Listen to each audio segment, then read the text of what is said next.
ప్రియుడైన యేసయ్య నామములో అందరికీ వందనాలు, దేవుని స్తోత్రాలు. ప్రియమైన దేవుని సంగమా, పరిశుద్ధుడైన దేవుడు ప్రపంచమంతా చూసేవాడు. చప్పట్లు కొట్టండి గట్టిగా. ప్రపంచాన్ని అంతా ఒక్కడే ఏలుతున్నాడు, ఒక్కడే నడిపిస్తున్నాడు. ప్రతి వాణి అవసరం కూడా ఒక్కడే తీరుస్తున్నాడు. అయితే ఆయనేమో 8 గంటల 55 నిమిషాలకే ఇక్కడ ఆయన సంచరిస్తున్నాడు. స్తోత్రం కలుగును గాక. మనకంటే ముందుగానే ఆరాధన అనగానే పరిశుద్ధాత్మ దేవుడు ప్రభావం కలిగిన వాడు కనుక ఖచ్చితంగా ఆయన పరిశుద్ధుల సహవాసంలోకి వచ్చేస్తాడు. ఆమేన్. ఆయనకు లేకుండా ఇంతమందిని చూసినా, ప్రపంచమంతా ఒక్కడే నడిపిస్తున్నా, ఆయనకి లేకుండదు. మన ఇంట్లో ఉంటే 2 ఉంటారో 3 ఉంటారు. వీళ్ళను చూడటానికి, లేక సరిచేయటానికి, లేక మనం రెడీ అవటానికి ఎన్ని గంటలు వెచ్చిస్తున్నామో ఒకసారి ఆలోచించండి. మనము కూడా అట్టి ప్రభావములు కలిగిన వారుగా మారాలని. ఆమేన్. పరిశుద్ధాత్ముడు ఏ విధమైన మహిమను, ఏ విధమైన ప్రభావమును యేసుక్రీస్తు లోకంలోనికి వచ్చినప్పుడు ఏ విధమైన దైవత్వాన్ని చూపించాడో మనమంతా కూడా ఆ విధముగా మార్చబడాలన్న దానికే ఈ పరిశుద్ధుల సహవాసము. ఆమేన్. ఇక్కడ పరిశుద్ధతను గురించి, నీతిని గురించి, విశ్వాసాన్ని గురించి, యథార్థతను గురించి ప్రకటించబడుతూ ఉంటుంది. ఆ ప్రకటించబడేటప్పుడు కొందరు నొచ్చుకోవచ్చు, కొందరు బాధపడవచ్చు, కొందరి మనసులో లేనిపోని వ్యతిరేకమైన ఆలోచన కూడా పుట్టవచ్చు. అయినా ఎప్పుడో ప్రారంభించాడు ఆయన బోధించటం. ఆమేన్. ఈ రోజు వరకు కూడా బోధిస్తూనే ఉన్నాడు. ఆమేన్. ఎంతమంది వారి మనసులో చెడు అభిప్రాయం కలిగి కొంచెం తప్పిపోయినా మరలా దేవుని మాటను వారు గుర్తు తెచ్చుకొని తిన్నమైన దేవుని మార్గంలోనికి వచ్చిన వారు కలరు. ఇప్పుడు మన యొక్క ఆధ్యాత్మిక జీవితంలో కూడా ఇటువంటి మేలునే పొందాలని ఇచ్చిన వాడై ఆయన మన ఎడల తన కృపను వెల్లడి చేయుచున్నాడు. ఆమేన్. దీనిని బట్టి మనం సదా దేవుని సన్నిధిలోను, దేవుని సేవలోను, విశ్వాస జీవితంలోను సదా ఆయనకు కృతజ్ఞులమై ఉండవలసి ఉన్నది. ఇందును బట్టి ప్రభువాత్మ ఈ దినం మనతో ఓ ప్రత్యేకమైన రీతిలో ఆయన మాట్లాడటానికి ఇష్టపడుతున్నాడు. ఆమేన్. చెప్పాలి గట్టిగా. ఆమేన్. మీరేంటి అందరూ టెన్షన్గా ఉన్నట్టున్నారు, ఎవరు గెలుస్తారో అని.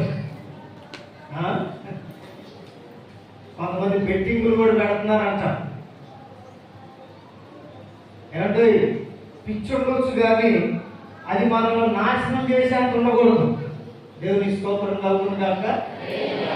అదేదో చిన్నపిల్లలు డైలాగ్ చెప్తే విన్నా, నాకు కాస్త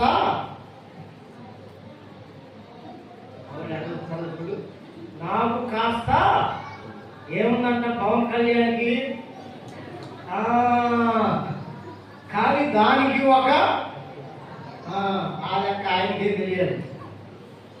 ఎందుకంటే లెక్క చెప్పలేదు కాబట్టి ఆ లెక్క ఆయనకే తెలియదు.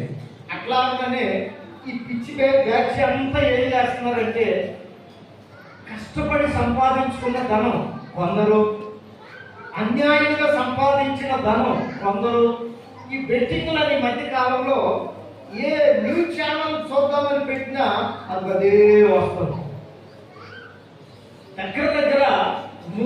వేల కోట్లు పెట్టారంట. ఎన్ని వేల కోట్లు? మనకి ఇంతవరకు 1 కోటి అంటే ఎంతో వరకు పూర్తి తెలియదు. హల్లెలూయా.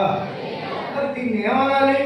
పిచ్చనాలా, మదం అనాలా, లేకపోతే అవివేకం అనాలా, లేకపోతే వారి యొక్క పరిభాషలో ఎన్ని మాటలుంటే అన్ని విధాలుగా పెట్టుకోవచ్చు. ఏమండి? దేవుడు నిర్ణయించిన వారు ఖచ్చితంగా గెలుస్తారు. ఆమేన్. చెప్పండి గట్టిగా ఆమేన్. నిన్నే వచ్చింది ఏదో పోల్, ఎగ్జిట్ పోల్ అంటే ఎస్టిమేషన్ అన్నమాట. గెలవచ్చు అనే ఓ ఎస్టిమేషన్కి వచ్చేటప్పటికి వీళ్ళలో టెన్షన్ ప్రారంభమైంది. నిలబడి ప్రచారం చేసి తిరిగారే, వీళ్ళందరిలో టెన్షన్ ప్రారంభమైంది.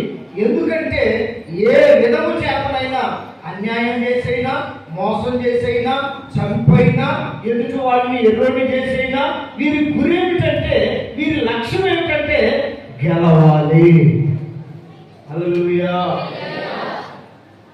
ఈ శరీర సంబంధమైన వాళ్ళు, రాజకీయమైన పిచ్చి కలిగిన వారు, ఈ లోకంలో వీళ్ళు గెలిచేది దేనికి రా బాబంటే అన్యాయంగా సంపాదించడానికి కాదని ఎవరు చెప్పలేరు. ఎక్కడో ఒకళ్ళిద్దరు కనపడతారు తప్ప మిగిలిన వాళ్ళ డ్యూటీ అంతా ఏమిటంటే అన్యాయముగా సంపాదించడానికి గెలవాలి అనేది ప్రతి రాజకీయ నాయకుడి జీవితంలో అది ఒక అలవాటుగా, పరిపాటిగా జరుగుతున్నటువంటి దినాలు. అక్కడ దాకా ఎందుకు? ఎలక్షన్కు ముందు డబ్బులు ఇస్తారు కానీ ఎలక్షన్ అయిపోయిన తర్వాత మాట్లాడలేదు మీరెవరు. ఎందుకంటే ఓటేయమని లంచం. నా చిన్న ఆశ, కోరిక ఏమిటంటే అటువంటి ఆచారం, అలవాటు యేసు నామములో పోవును గాక. న్యాయమైన పరిపాలన, నీతి కలిగిన పరిపాలన పరిపాలించే నాయకులను దేవుడు గెలిపించును గాక. పలకండి గట్టిగా ఆమేన్. ఎందుకు ఈ మాటలు చెప్తున్నానంటే, ఓ మనిషి ఓ నియోజకవర్గంలో ఒక 2 లక్షల మంది జనాభా ఉన్న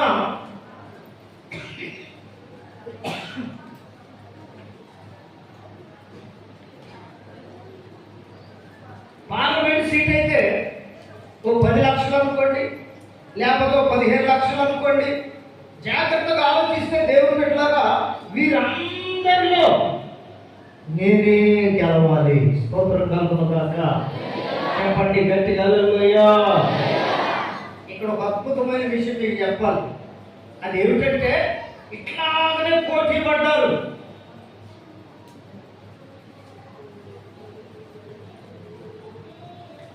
యేసుక్రీస్తు దినాల్లో ఇట్లాగనే పోటీ పడ్డారు.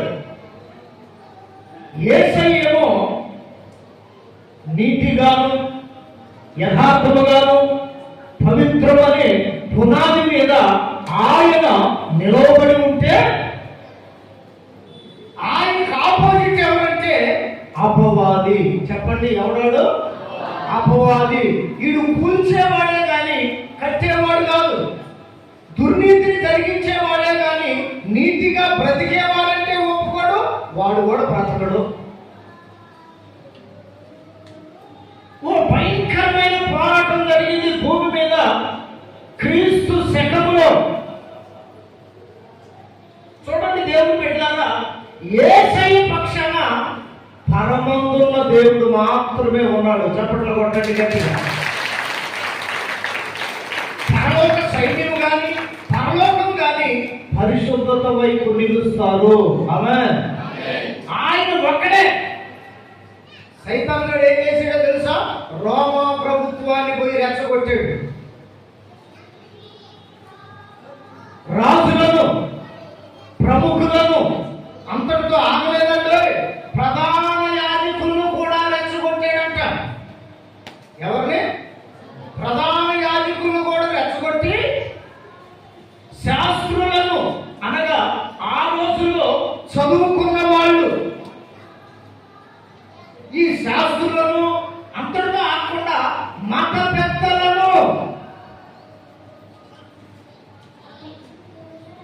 ఎవరిని కూడా యేసుక్రీస్తు పక్షమున ఉండకుండా మభ్య పెట్టడానికి, ఏమండి, చేయనివి చెప్పడానికి నోరు సరిపోద్ది. దేవునికి స్తోత్రం కలుగును గాక. సాతాను గారు చేసిన పని కూడా అదే. ఇదిగో యూదులారా, మిమ్ములను దూషిస్తున్నాడు, మోషే చెప్పినటువంటి ఆజ్ఞలను ఈయన కొట్టివేయడానికి వచ్చారని చెప్తున్నాడు అని మతపరంగా, కులపరంగా అపవాది ఏం చేశాడంటే రెచ్చగొట్టు వదిలేశాడు. చదువుతారు ఆ మాటలు ఒకసారి. లూకాసు వార్త 23వ అధ్యాయం 23వ వాక్యం. తరగతి ఏంటి?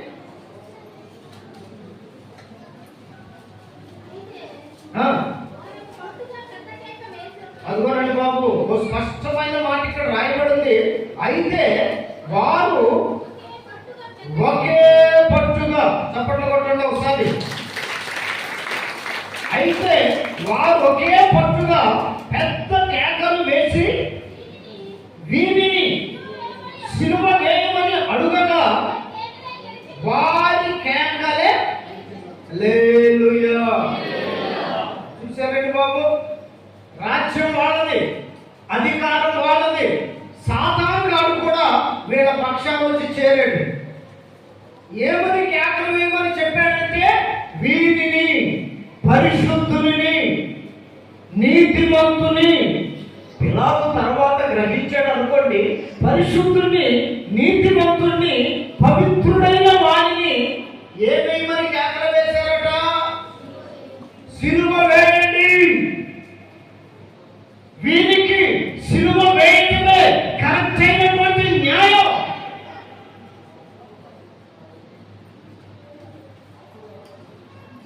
అని చెప్పి వీళ్ళంతా పెద్ద కేకలు వేయగా, అక్కడ వ్రాయబడిన మాట ఏమిటంటే వారి కేకలే, నోరు తెరవాలి, ఏం గెలిచింది అట? వారి కేకలే గెలిచెను. చప్పట్లు కొట్టండి మరి. ఎవరి కేకలు గెలిచి? అపవాది సంబంధికులు.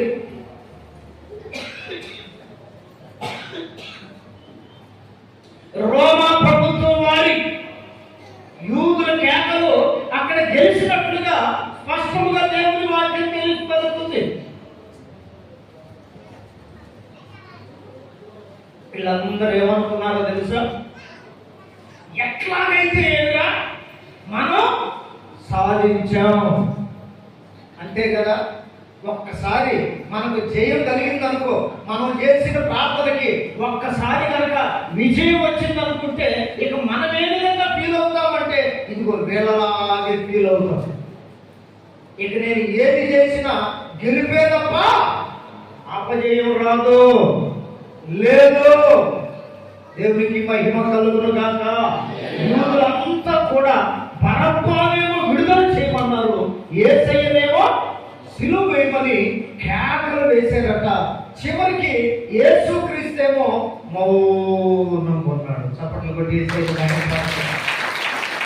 వచ్చాడు, గట్టిగా వచ్చాడు, గట్టిగా వచ్చాడు. యేసు నామములో, దేవుని నామములో మీకు అట్టి మనసు వచ్చును గాక, అట్టి మనసు కలిగి బ్రతుకును గాక, అట్టి ఆత్మతో నింపబడును గాక. లోకంలో ఉన్న వాటిని జయించడానికి మౌనమైన భక్తి యేసయ్య నేర్పినట్లుగా మనమందరము బ్రతుకును గాక.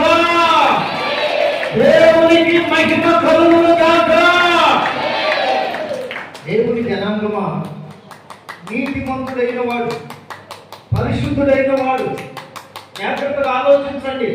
ఆయన ఏ నేరము చేయనప్పటికీ మౌని అయి ఉన్నాడు, మౌని అయి ఉన్నాడు. ఏ పాపం తెలియదు.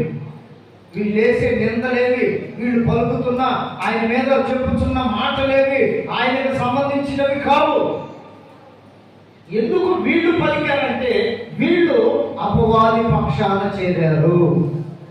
సైతాను గాడు వాడి బలం సరిపోదు అనుకొని రాజ్యంలో ఉన్న వారందరినీ వాడి చెంత చేర్చుకున్నాడు. వాడు చెప్పినట్టే వీళ్ళు ఆడుతున్నారు.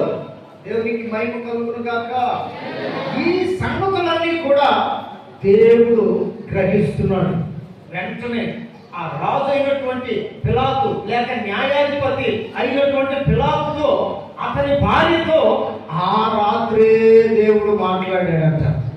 ఏమదో తెలుసా? ఈయన నీతిమంతుడు. యేసుక్రీస్తు ఎవరు చెప్పాలి? మొదటి యేసుక్రీస్తు ఎవరు? నీతిమంతుడు అని పరమంతున్న దేవుడు పిలాతు భార్యతో చెప్తే ఆమె ఆ యొక్క తీర్పు దినమందు అప్పటికే ఆయన కొట్టారు, చాలా హింస పెట్టారు. ఇక తీర్పు తీర్చి తీసుకొని వెళ్ళి సిలువేయాలి. అప్పటికి వారి పగ తీరలేదు, వారి కోపం చల్లారలేదు. కరణాలతో కొట్టినా లేకపోతే పిడిగుద్దులు గుద్దినా వస్త్రాలు తీసి అవమానించినా వారి కోపం చల్లారక ఇక సిలువను ఊర్చిన తీర్పు అన్నమాట. ఆ సమయంలో ప్రియమైన వాళ్ళ ఆయన నిలవబెట్టారు. ఏమి పాపం లేనివాడు కనుక 2 చేతులు కట్టేస్తే ఇట్లా నిలబడి ఉన్నాడు. ఆయన ఆ రోజున తల దించుకోబట్టి ఈ రోజున మనం తలెత్తుకొని బ్రతకడానికి ప్రభు కృపనిచ్చాడు. ఆమేన్. ఆయన ఏది చేసినా మన క్షేమం కొరకే. అపవాదిగా ఏది ప్రేరేపించినా మనల్ని నాశనం చేయటం కొరకే. చూడండి, జనాల మాటలు కేకలు గెలిచాయట. జనాల కేకలు గెలిచాయట. ఈ కేకలు గెలిచిన వెంటనే వీళ్ళందరూ మహాసంబరాలు చేసుకున్నారు. పరప్ప విడుదలయ్యాడు, యేసు సిలువ వేయబడబోతున్నాడు. ఆ జయము లేక ఆ కేకలు లేక ఆ గెలుపు లేక ఆ విజయము ఎన్ని రోజుల్లో తెలుసా? మొదటగా 3 రోజులే. చప్పట్లు కొట్టు గట్టిగా. ఎన్ని రోజులు? వారు పొందిన జయం, వేసిన కేకలు, గెలుపు ఎన్ని రోజులని? 3 రోజులే. సాతానుగాడు, రోమా ప్రభుత్వపు చక్రవర్తులు, జనాలందరూ కాకుండా ఈ సాతానుగాడు ఇంకొకరితో పొత్తు పెట్టుకున్నారు. ఎవడు వాడంటే మరణదూత. మరణదూత మరణంతో కూడా పొత్తు పెట్టుకొని మనమందరం అయితే సిలువ వేసిన వరకు కేకలు వేసి సక్సెస్ అయ్యాం. ఈయన ముందుగానే చెప్పాడు, తిరిగి 3వ దినాన తిరిగి లేస్తామని.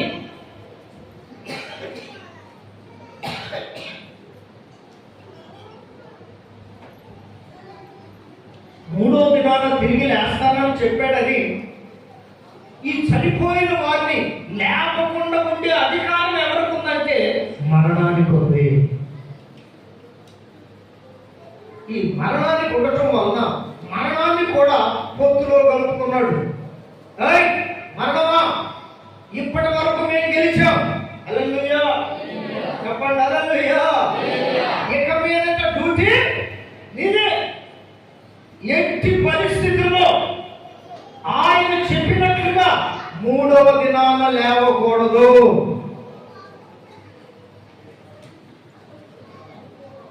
ఇంకా అక్కడ జరిగిన సంభవాలు చాలా ఉన్నాయి. 3వ దినాన యేసుక్రీస్తు మరణాన్ని జయించి ఆమేన్ ఆమేన్ పునరుత్థాన బలముతో ఆరోహణుడై తిరిగి లేచాడు. స్తోత్రం కలుగును గాక. పునరుత్థానుడై తిరిగి లేచాడు.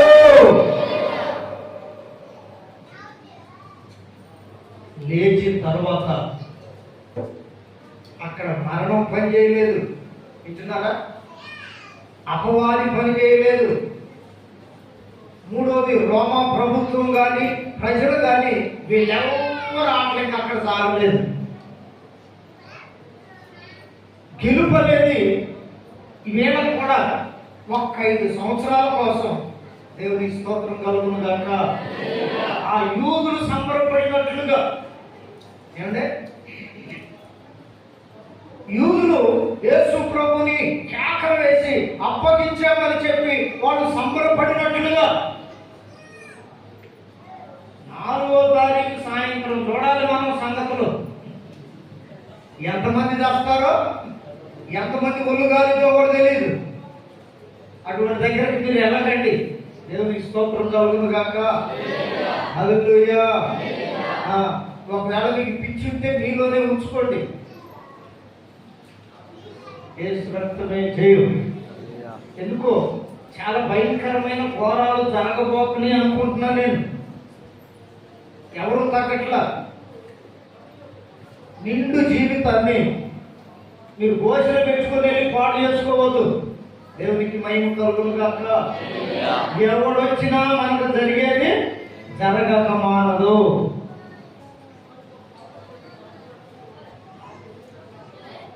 కనుక ఈ యొక్క మధ్యాహ్నం వేళ యూదులు కేకలు వేసినట్లుగా, గెలిచామని చెప్పుకుంటున్నట్లుగా,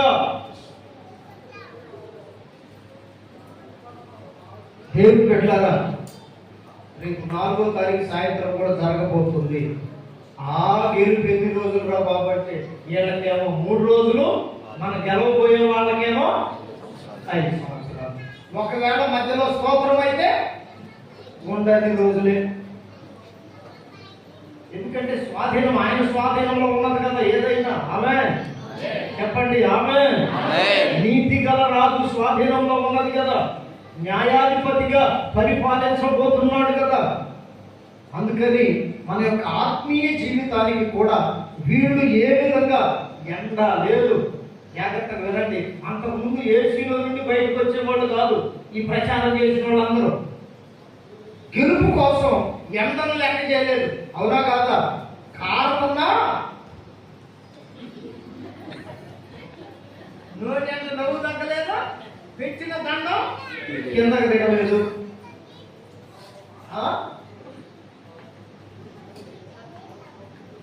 ప్రియమైన దేవుని బిడ్డలారా జాగ్రత్తగా గమనిస్తే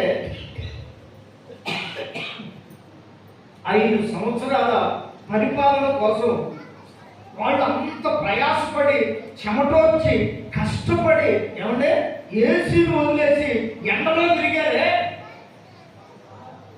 మనం దేవునితో కలిసి పరిపాలన చేసేది ఎన్ని సంవత్సరాలు తెలుసా? చప్పట్లు కొడతారా? చెప్తాను.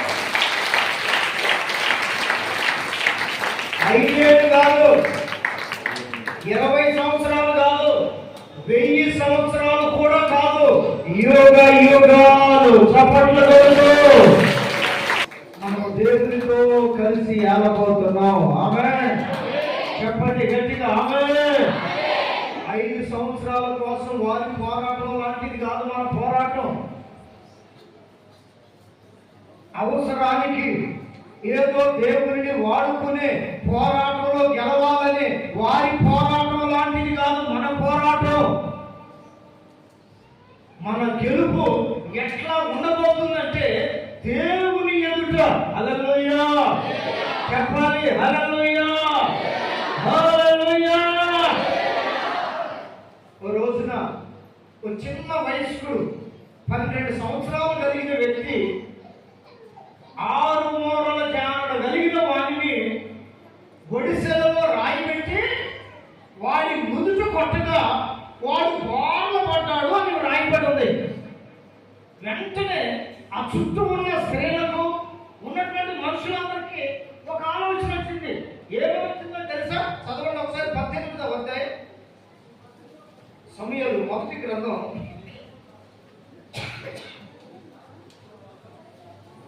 18వ అధ్యాయం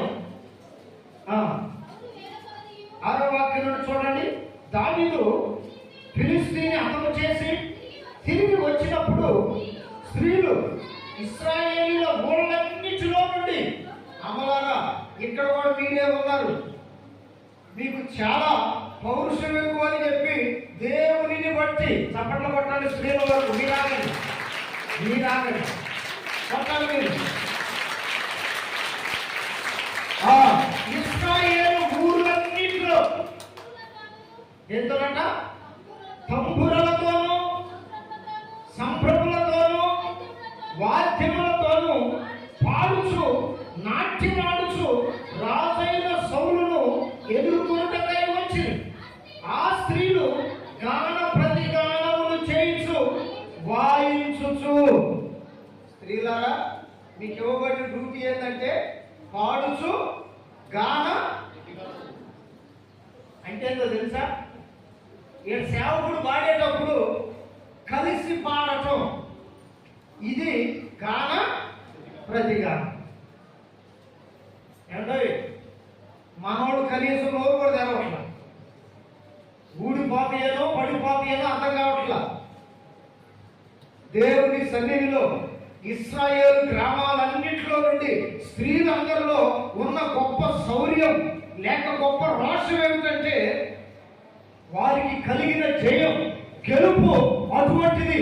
కొన్ని రోజుల నుండి వీడు రావటం పొద్దున్నే, ఇశ్రాయేలీయులారా,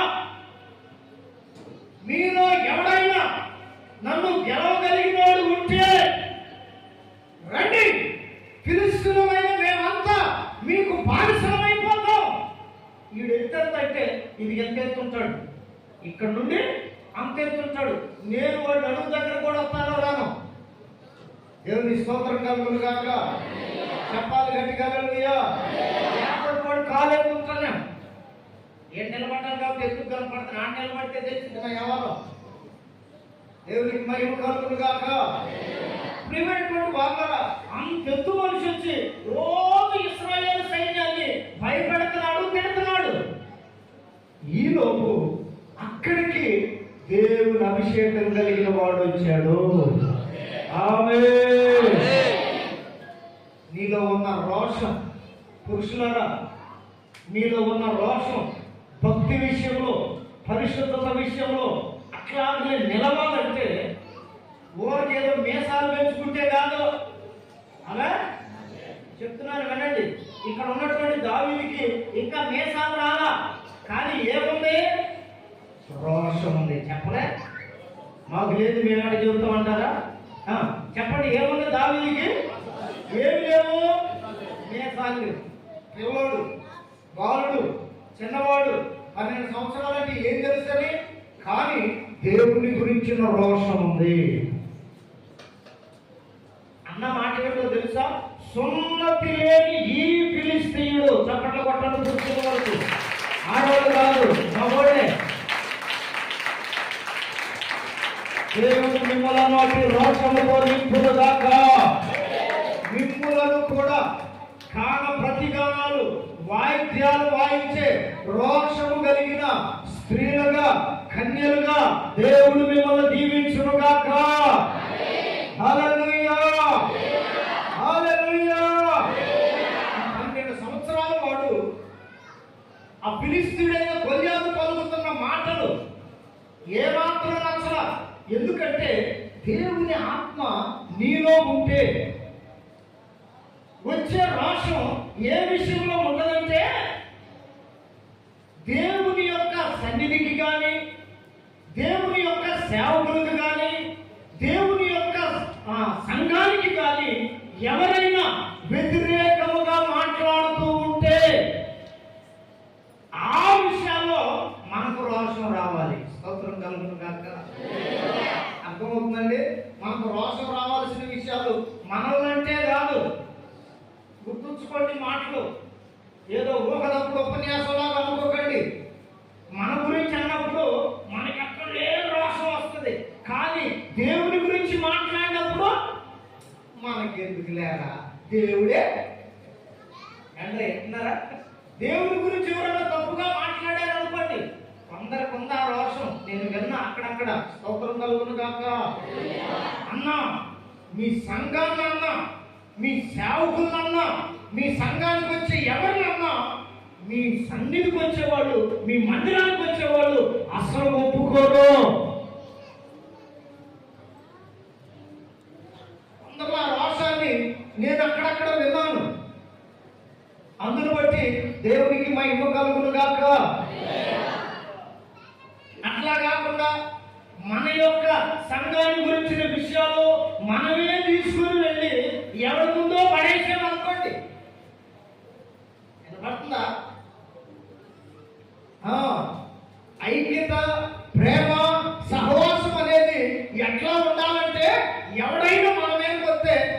ఒప్పుకునేటట్లు ఉండకూడదు. ఆమేన్ చెప్పండి. ఆమేన్. అంటుంది వాడిని కదా, అంటుంది ఆమెను కదా, ఇంకా మనల్ని అనలేదు కదా. అది కాదు రోషం అంటే, దైవికమైన రోషం అంటే అది కాదు. ఈ గొలియాతు ఇశ్రాయేలీయులందరూ అంటుంటే ఆమేన్ ఈయనకు రోషం వచ్చింది. మీసాలు పెంచడం తెలుసు, మీసాలకి రంగు వేయటం తెలుసు, కానీ రోషం అంటే ఏమిటో మీసాలు అనుకుంటారు మా పురుషులు. No, that is not correct. దైవ సంబంధమైన రోషం దైవ విషయాల యందు ఉంటుంది. ఈయనకి మీసాలు రాలా, వీళ్ళ అన్నోళ్ళకి మీసాలు వచ్చి ఉంటాయి. స్తోత్రం కలుగును గాక. వాళ్ళు సైన్యంలోనే ఉన్నారు, రాజు దగ్గరే ఉన్నారు. వీళ్ళు అంటారు కదా, రే ఏమిరా నీకు కత్తి పట్టడం తెలుసా? ఏం పట్టడం? కత్తి పట్టడం తెలుసా? దాలు పట్టడం తెలుసా? కత్తి తిప్పటం తెలుసా? యుద్ధం చేయటం తెలుసా? ఊరుకున్నానండి, ఏదో వచ్చి మాట్లాడుతున్నావు. అప్పుడు దావీదన్న మాట ఏమిటో తెలుసా? నేను వచ్చేది కత్తిని బట్టి కాదు, హల్లెలూయా, దారును బట్టి కాదు, హల్లెలూయా, ఈ శరీర సంబంధమైన వీటి యందు కాదు. ఇశ్రాయేలు సైన్యములకు అధిపతి అయిన యెహోవా పేరట నేను వస్తున్నాను. గట్టిగా రాజులను నమ్మినవాడు, మనుషులను నమ్మినవాడు జీవితంలో ఎదగలేడు. మనుషుల మీద, రాజుల మీద నీ మనసు ఉంచవద్దు. దావీదు విషయంలో దేవుడు మనకు నేర్పుతున్న పాఠం అదే. ఎవరు లేరు, బాలుడు, బలం లేని వాడు, వాళ్ళ అన్నోళ్ళు అన్ని తెలిసిన వాళ్ళైనా గొలియాతును చంపలేకపోతున్నారు. స్తోత్రం కలుగును గాక. గట్టిగా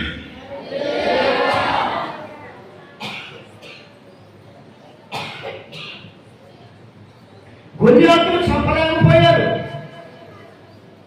అయితే ప్రియమైనటువంటి దేవుడు బిడ్డలారా, బాలుడైన ఈ మనుషుడు దేవుని మీదనే ఆశ పెట్టుకొని ఉన్నాడు. ఇశ్రాయేలు సైన్యములకు అధిపతి అయినా యెహోవా పేరట నేను వస్తున్నానని చెప్పి ఈయన వెళితే సౌలట ఆయన యొద్ద యుద్ధ సామాగ్రి ఉంటుంది. సర్వాంగ కవచం, శిరస్నానం, ఏమంటే పాదాలకు చెప్పులు. యుద్ధానికి వెళ్ళేటప్పుడు ఆ యొక్క చెప్పులు వేరుగా ఉంటాయి. కావాలంటే మిలిటరీ వాళ్ళు చూడండి, మనం వేసుకునేంత బరువు లేని షూ వేసుకునే వాళ్ళు, అవి చాలా బరువుగా ఉంటాయి. కానీ అవి వేసుకొని కూడా పరిగెత్తి యుద్ధం చేయాలి. ఆమేన్. అట్లాగూ ఇవన్నీ ధరిస్తే దావీదు అన్నాడు కదా, అయ్యా రాజా నీకు పెద్ద వందనం, హల్లెలూయా, నీకు పెద్ద దండం, ఇది నాకు వాడుకలేదు. నాకు వాడుకైంది ఒకటి ఉంది. ఏటిలో వీళ్ళు అయింది మొన్న రాళ్ళని ఏరుకొని ఒడిసెలు పెట్టుకొని ఈ సంచిలో వేసుకొని ఆ రాళ్ళు ఒడిసెలు పట్టుకొని వెళ్తుంటే వీడు అంటాడు కదా, కర్ర తీసుకొని వస్తున్నా, నేనేమన్నా డాక్టరా? సండే స్కూల్ పిల్లల మీ భాషలో చెప్పాలంటే నేనేమన్నా డాక్టరా?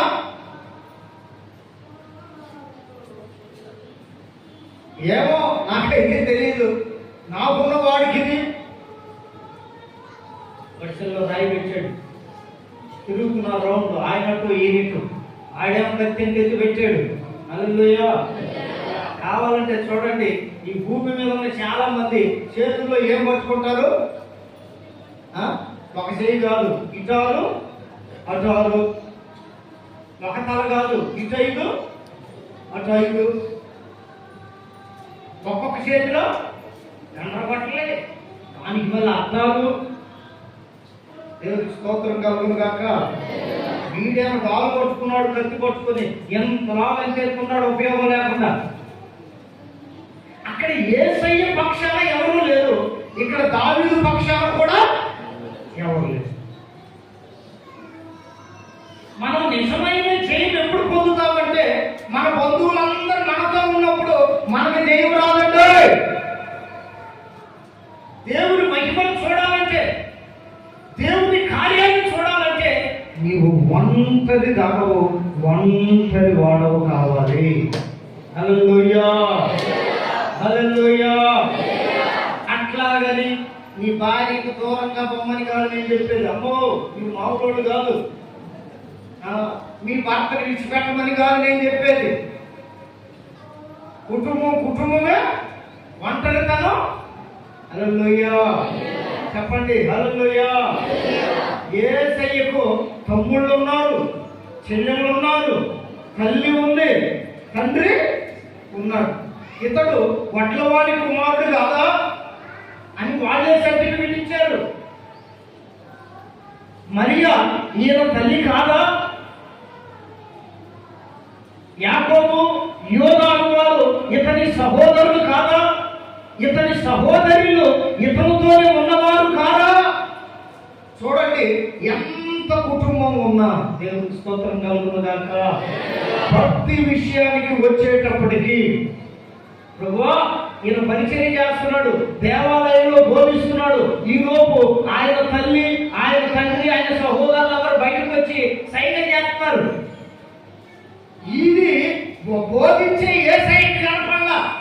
ఇట్లా మీలా కూర్చున్నారే, ఎందుకంటే ఒకవైపు దూడలు కలుగును గాక. ఎటువంటి శబ్దం వచ్చినా ఎవరు కదిలినా నాకు కనపడదేమో కానీ మీరు మాత్రం అడేడో ఏదో పడితే ఈ బ్యాచ్ కూడా యోగా బ్యాచ్ అన్ని చూస్తుంటే ఈ లోపు బయట మరియమ్మ గారు కనపడ్డారు. స్తోత్రం కలుగును గాక. అమ్మో యేసు ప్రభు తల్లి ఎక్కడుంది? చెప్పండి, ఎక్కడ యేసు ప్రభు తల్లి? బయట ఉంది. ప్రభువా నీ తల్లి, నీ సహోదరులు వచ్చారు. వెంటనే యేసయ్య మాట ఏమిటంటే, అన్న మాట ఏమిటంటే, ఎవరు నా సహోదరి, ఎవరు నా తల్లి? పరలోకమందున్న నా తండ్రి చిత్తం నెరవేర్చే వారే నా తల్లియు.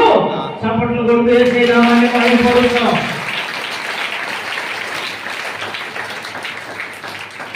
ఈ రోజున సంఘాల్లో ఈ బంధాల కంటే కూడా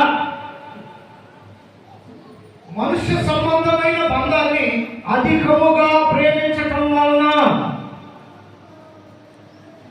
శత్రువులు అయిపోతున్నారు.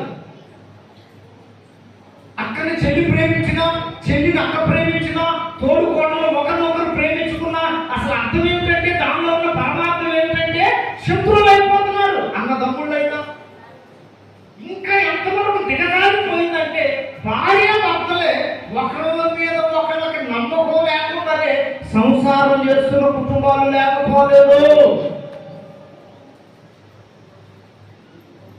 ఎప్పుడు దీంట్లో మార్పు వస్తుందంటే, ఎవరు నా తల్లి, ఎవరు నా సహోదరులు, ఏం చేసేవాళ్ళు అంటే పరలోకమందున్న నా తండ్రి చిత్తం నెరవేర్చేవాళ్ళు తప్ప. హల్లెలూయా. వాళ్ళే నాకు అన్న, వాళ్ళే నాకు తల్లి. నేను చాలా సందర్భాల్లో చెబుతూ ఉంటాను, నన్ను కన్న ఒక్క తల్లి నేనే విడిచిపెట్టింది. ఏ ఇంటికి పోయినా నా తల్లి కంటే మిన్నగా ప్రేమించేవారు వారిని దేవుడు నాకు ఇచ్చాడు. స్తోత్రం కలుగును గాక. మీలోనే నేను వాళ్ళను చూసుకుంటా ఉంటా. చిన్నప్పుడు నాకు బాగా గుర్తు, నన్ను కాన్వెంట్లో చేస్తే మా అన్నోళ్ళు నన్ను కింద నడవనీలేదండి, చాలా ప్రేమించారు, ప్రేమగా చూసుకున్నారు. దానిని బట్టి నేను ఈ రోజుకి ఎవరికి నష్టం చేయగా. స్తోత్రం కలుగును గాక. వాళ్ళ రక్షణ కొరకు ప్రార్థన చేశారు, వాళ్ళందరూ క్షేమం ఉండాలని ప్రార్థన చేసేదే తప్ప చాలా ప్రేమించారు. భుజాన్ని ఎత్తుకొని నన్ను అక్కడ దించేవాళ్ళు, మళ్ళీ సాయంత్రానికి టైం చూసుకొని అక్కడికి వచ్చి మళ్ళీ భుజాన్ని ఎత్తుకొని ఇంటికి తీసుకొచ్చేవాళ్ళు. ఈ బంధాలు, ఈ ప్రేమలు, ఇవి ఏవి కూడా పరలోక రాజ్యం వెళ్ళటానికి మనకు ఉపయోగపడవు. స్తోత్రం కలుగును గాక. అసలు నీవెవరో, నీ గురించి ఏమనుకుంటున్నారో తెలియాలంటే ఒంటరి వాళ్ళం అవ్వాలి. చెప్పాలి హల్లెలూయా, హల్లెలూయా. ఒంటరి వాళ్ళం అంటే ప్రార్థనలో ఎక్కువగా గడపాలి. అప్పుడే నీలో ఉన్న వెలుగు లోకానికి కనపడేటట్లుగా నీవు దేవుని పక్షాన నిలబడ్డావు కాబట్టి దేవుడు దావీదు పక్షాన దిగి వచ్చినట్లుగా ఆమేన్ నీ పక్షాన కూడా నిలబడే దేవుడై ఉన్నాడు. వచ్చాడా, బాలు పడ్డాడా, వెంటనే వీళ్ళందరూ గాన ప్రతిగానాలే కాదు నాట్యం కూడా ఆడుతున్నారంట. హల్లెలూయా, హల్లెలూయా. ఏం ఆడుతున్నారు? నాట్యం కూడా ఆడుతున్నారంట. ఈ మధ్య కాలంలో ఫేస్బుక్ ఓపెన్ చేస్తే చాలు రీల్స్ రీల్స్. అంటే ఆడాల్సిన దగ్గర ఆడట్లా. ఆమేన్ చెప్పండి, ఆమేన్. దేవుని సన్నిధిలో మనం నాట్యం ఆడాలి. కొద్ది గట్టిగా చప్పట్లు.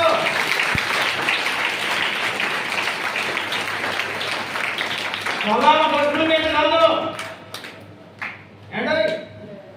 కొండల్లో కాదు, అబ్బా బర్రా గుహలకి వెళ్తే భలే ఉంటుందంట. బాగుంటుంది, బాగుంటుంది.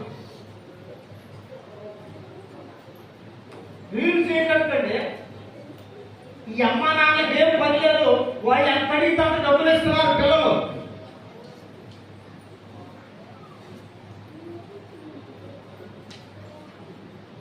నేను మీ అందరి గురించి ఆలోచిస్తూ ఉంటా అవి చూసినప్పుడల్లా. వాగ్దానాలు మీకు పెడుతున్నాం కదా, ఏ మీటింగ్ అయినా ఏదైనా ఫేస్బుక్లోనో యూట్యూబ్లోనో లేకపోతే మీకు కలిగిన వాట్సాప్లోనో మీ యొక్క ఇన్స్టాగ్రామ్లోనో లేకపోతే డీపీలోనో ఇవి పెడితే మీ సొమ్మేం పోతాయి?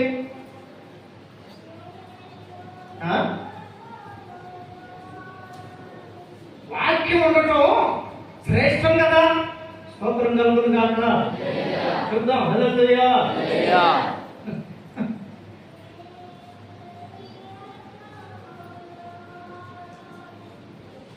స్టేటస్ లో 32 ఫోటోలు పెట్టింది మొన్న ఆమ.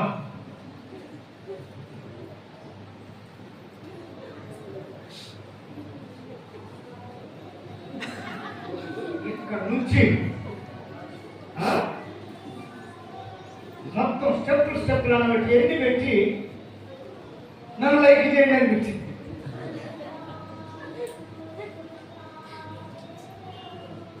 ఆ స్థానంలో దేవుని మాట ఉంటే, ఆ స్థానాన్ని దేవునికి ఇస్తే నీ జీవితము మహిమకరంగా ఉంటుంది కదా. దేవునికి మహిమ కలుగును గాక. చెప్పండి గట్టిగా హల్లెలూయా, హల్లెలూయా. ప్రియమైనటువంటి దేవుని సంగమా,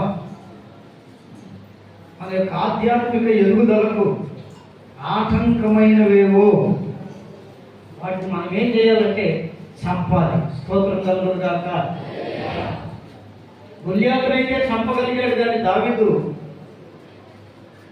ఆ సమయంలో వీళ్ళందరూ ఉద్యమం వచ్చేసింది. ఇప్పుడు చదవండి అన్నమాట 8వ వాక్యం 7వ వాక్యం చూడండి. ఆ స్త్రీలుగా దాన ప్రతిగానములు చేయించు వాయించుచు సౌలు 1000 కొలదియు దావీదు 10,000 కొలదియు శత్రువులను అతను చేసి రగిలి ఆ మాటలు సౌలునకు ఇంపుగా ఉండనందున అతను బహుకోపము తెచ్చుకొని వారు దావీదులకు 10,000 కొలదనియు నాకు 1000 కొలదనియు స్తుతులు పాడితే రాజ్యం తప్ప మరి ఏమి అతను తీసుకోగలడు అనుకొనెను. కాబట్టి నాటి నుండి సౌలు దావీదు మీద విషపు చూపు నిలిపెను. హల్లెలూయా. చూడండి, సౌలేమో రాజు. వినాలి జాగ్రత్తగా, నేను తొందరగా ముగిస్తా, మీరు బాగించి. సౌలెవరో రాజు, దావీదేమో ఆ రాజ్యంలో ఒక మెంబరు. దేంట్లో యోగ్యుడు కాదు, ఎక్కడా ఆడలేదు, ఎప్పుడు రాజు సముఖమునకు వెళ్ళిన వాడు కాదు. యుద్ధమైతే ఆహారం తప్ప అంతకు మించి ఆయన అక్కడ పని కూడా లేదు. అక్కడికి వెళ్ళిన తర్వాత దేవుడు దావీదుని దేవుడి మహిమ కొరకు పంపాడని అర్థమైంది. వాడు పలికే మాటలు అనే మాటలు దేవుడికి స్తోత్రం కలుగును గాక. చెప్పండి హల్లెలూయా. ఈ రోజు కూడా ఈ మతోన్మాదులందరూ పలికే మాటలు ఎట్లా ఉంది అంటే గొల్యాదు పలికినట్లుగానే ఉంటున్నాయి. ఆయనైతే ఒడిసెలు తీసుకున్నాడు, మనమైతే మోకాళ్ళ మీద నిలబడాలి. స్తోత్రం కలుగును గాక. చెప్పండి హల్లెలూయా.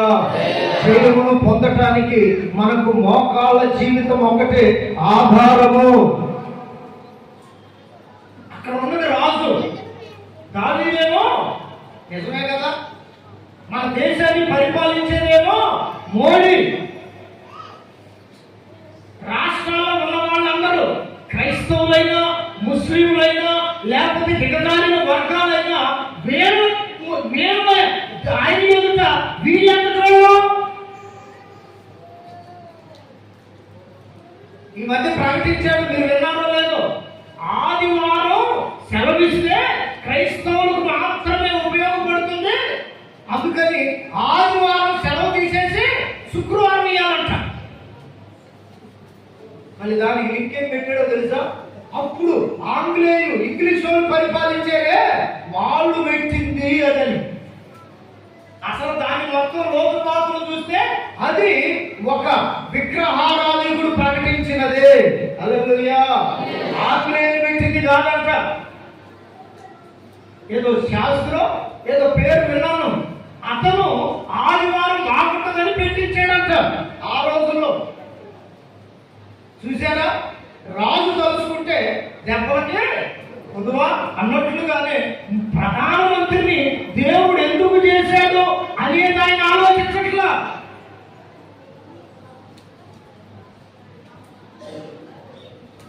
ఎందుకంటే ఇది మీ అందరికీ తెలియాలి. దేవునికి మహిమ కలుగును గాక. ఎప్పుడు మోదీ గారిని ఎదురు పడ్డాది ఎప్పుడు లేదు. ఆయనకి నాకు కక్ష తగాదా ఏమి లేదు. నిజము న్యాయం అనేది మీకు తెలియాలి, అందుకోసం చెప్పటమే. లేకపోతే ఆరాటం ఎందుకు, మీ మీద పోరాటం ఎందుకు? స్తోత్రం కలుగును గాక. యుద్ధం గట్టి హల్లెలూయా. చూసారా, దేవుడు ఇచ్చిన దానిని బలాన్ని గాని గొల్యాతు ఉపయోగించుకోరా.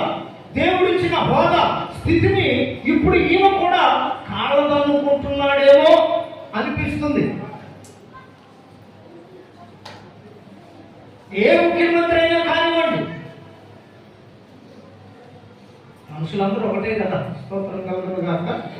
పునాదాన్ని మనుషులు పెట్టుకున్నాయే కదా. హల్లెలూయా. ఎవరిని కోసినా వచ్చేది రక్తమే కదా. ఎవరైనా తినేది అన్నమే కదా. కొన్ని ప్రాంతాల్లో రొట్టె తింటారు, కొన్ని ప్రాంతాల్లో బర్గర్లు తింటారు, కొన్ని ప్రాంతాల్లో బ్రెడ్ తింటారు. వారి వాతావరణాన్ని బట్టి వాళ్ళు తింటారు. ఇంకా కొన్ని ప్రాంతాల్లో శ్యామ ఎట్లంట ఉల్లిపాయలా ఉంటాయి చూడండి, తెల్లవి. సౌత్ ఆఫ్రికా ఆ ఏరియాలో అయితే, north south Korea, south Africa అటువంటి ప్రాంతాల్లో అయితే లోపల మనం తింటే కడుపులో ఇదేంటి చూడండి, బాగు దొరకొస్తుంది, తెల్లగా ఉంటాయి, వీడుబాలి పొలంలో ఉంటాయి. ఆటిని కూడా తెచ్చుకోవాలంట ఆహారం లేక. ప్రియమైనటువంటి వాళ్ళరా, దేవుడు ఇచ్చినటువంటి దానిని ఉపయోగించుకోకపోతే దేవునికి మహిమ కలుగును గాక. చూడండి గట్టి హల్లెలూయా. హల్లెలూయా. నేను ఎక్కువ కాదు, మీరు తక్కువ కాదు. మీరు ఎక్కువ కాదు, నేను తక్కువ అనేది కాదు. దేశ భాషలందు చెప్పరా, తెలుగు ఆ భాషకి ఎంత ప్రాధాన్యత ఇచ్చారో. దేశం అంటే మట్టి కాదు, నువ్వెందుకు మట్టిలాగా చూస్తున్నావో చెప్పడం చాలా ఈజీ. దాన్ని పాటించేటప్పటికీ ప్రభుత్వాన్ని అధికారాన్ని అడ్డం పెట్టుకొని జరిగించబడుతున్న ఈ కార్యములన్నీ యేసు నామములో అణిగిపోవును గాక. అణిగి పోవునుగాక. నువ్వు ఎక్కువ కుర్చీలో కూర్చున్నావు చక్కగా, దేవుని స్తోత్రం కాదు. చూసారా, నేను అక్కడంటే ఎవరన్నా నన్ను చూశారా? తెలుసుకోవాలని తాపత్రయం చెడు అసలు ఆగదు. ఈ మనసు అసలు ఆగదు. దేవుని స్తోత్రం కలుగును కాక. నేను చూశాక, నేను గద్దించాక మరి మిమ్మల్ని గద్దించడానికి మీరందరూ సిద్ధపడి ఉన్నారు. అప్పుడు అందుకనే దావీదు విషయంలో దేవుడు అంత ఆశ్చర్యకార్యం చేశాడు. చూడండి, దావీదు పక్షాన ఎవరు లేరు. అన్నోళ్ళు వద్దన్నారు, రాజు వద్దన్నాడు, వినలేదు. దేవుని పక్షాన నిలిచాడు. అప్పుడు జరిగిన ఆశ్చర్యం ఏమిటంటే, రాజు ఏమో 1000 మందిని చంపాడు, దావీదేమో 10,000 మందిని చంపాడని వీళ్ళందరూ కేకలు వేసేటప్పటికి ఆయనకి ఏం కలిగిందంట? చెప్పండి ఏం కలిగింది? ఇప్పుడు ఈ మతోన్మాదుల ఆరాటం అంతా అదే. అరే, క్రైస్తవులు మెరిగిపోతున్నారు. చప్పట్లు కొట్టు గట్టిగా. నీకు ఎప్పుడైనా పెరిగింది, పరిశుద్ధత ఎప్పుడైనా పెరిగింది. అనసాలను చూసిన వారు అడ్రస్ లేకుండా పోయారు. చెడు కాదు కదా, తావుడు మానండి చెప్పడం తప్ప, వ్యభిచారం చేయకండి అని చెప్పడం తప్ప, అమ్మలారా బూతులు మాట్లాడకండి, అందరినీ దీవించండి అని చెప్పడం నేరమా? అదేగా ప్రభు చెప్పినటువంటి మాట. ఆయన అంత మంచి చెబుతున్నారంటే ఆయన పక్షాలు ఎవరు లేదు. స్తోత్రం కలుగునుగాక. జయించు పొందామని కేకలు వేసి జయం పొందామని వీళ్ళు అనుకుంటున్న ఆరాటం 3 దినాల పట్ల పగలే. 3వ రోజున పునరుద్ధాన బలంతో లేచినాడురా, సమాధి గెలచినాడురా, యేసు లేచినాడురా. హల్లెలూయా. నీ మీద కూడా ఆరాటపడుతూ పోరాటం చేస్తూ గెలవాలని ప్రయత్నం చేస్తున్న వాళ్ళ యొక్క జయం కూడా ఎన్ని రోజుల్లో చెప్పమంటారా? సాతాను సంబంధికుల యొక్క జయము కూడా ఎన్ని రోజుల్లో చెప్పమంటారా? 3 పగళ్ళే. స్తోత్రం కలుగునుగాక. 3 రాత్రులే. గుర్తు పెట్టుకోండి, నీతిగా నిలబడి పోరాడటానికి ప్రభు పక్షాన మీరు నిలిస్తే నీ ఎదుటి వారి జయం 3 పగళ్ళే. స్తోత్రం చెప్పండి. 3 రాత్రులే.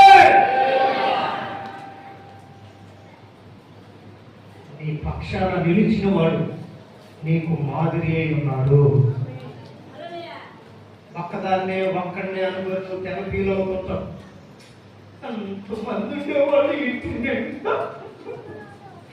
ఎంతమందిని నేను చేశాను, ఎంతమందికి వండి పెట్టాను, ఉడకబెట్టి పెట్టాను, వాళ్ళ పట్ల పేదలు ఉడికేటట్టు పెట్టాను. నీ డబ్బు నువ్వు కొట్టుకోవటమేనా? ఏ సైడ్ డబ్బు కొట్టవా? స్తోత్రం కలుగునుగాక. చెప్పండి హల్లెలూయా. హల్లెలూయా. నేను ఎందుకు నేను పొందబెట్టనా? దానికి కూడా ఎవరు రారా టైంలో? ఈ మాట కనుక అనుకుని నువ్వు బ్రతుకుతుంటే చూడండి, పేద వస్త్రాలు చుట్టి యేసు ప్రభువును సమాధిలో పెడితే అక్కడ కూడా మళ్ళీ ఒక డ్రామా. ఆయన శిష్యులు చెప్పుకుపోయారని చెప్పమని. దేవుడు తిరిగి వాడు కాడు. ఆమేన్ చెప్పండి. ఆమేన్. నీతిగా నిలబడిన వాడు లొంగడు. అందుకే అంటాడు 8వ అధ్యాయం 13వ వాక్యం మనకు ఒకసారి తీయండి. రోమపత్రిక 8:13 తీయండి. రోగిలకు రాసిన పత్రిక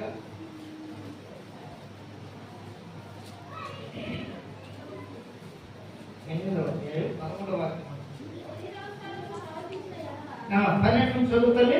కాబట్టి సహోదరులారా, శరీరానుసారంగా ప్రవర్తించుటకు మనం శరీరములకు రుణస్థులము కాము. చప్పట్లు కొట్టండి. చెప్తున్నాడు, దావీదు అదే కలిగి ఉన్నాడు, యేసుక్రీస్తు అదే కలిగి ఉన్నాడు. మనము కూడా అదే కలిగి ఉండమని చెప్తున్నాడు. అదేమిటంటే సహోదరులారా, శరీరానుసారంగా ప్రవర్తించుటకు మనము శరీరములకు, అంటే దీని అర్థం ఏంటో తెలుసా మీకు? ఒకప్పుడు నీవు మారు మనసు పొందకుండా ఉన్నప్పుడు శరీరానికి రుణస్థుడవు, రుణస్థురాలవు. పాపంతో ఉన్నప్పుడు పాపానికి దాసులము. ఒకప్పుడు రుణస్థులం. శరీరం ఏది చెప్తే దానినే మనం నెరవేరుస్తూ వచ్చిన వాళ్ళం. మనసులో ఏ కోరిక కలిగితే దానిని నెరవేర్చడానికి రాత్రిని చూడక పగలను చూడక ప్రయత్నం చేస్తూనే ఉన్నవాళ్ళం. ఒకరోజు ఏమైందంటే యేసుక్రీస్తు మన యొక్క రుణానంతటిని, కొట్టుగట్టిగా పాపపు రుణానంతటిని కూడా శిలువ మీద కొట్టివేశాడు. ఇప్పుడు కొట్టుగట్టిగా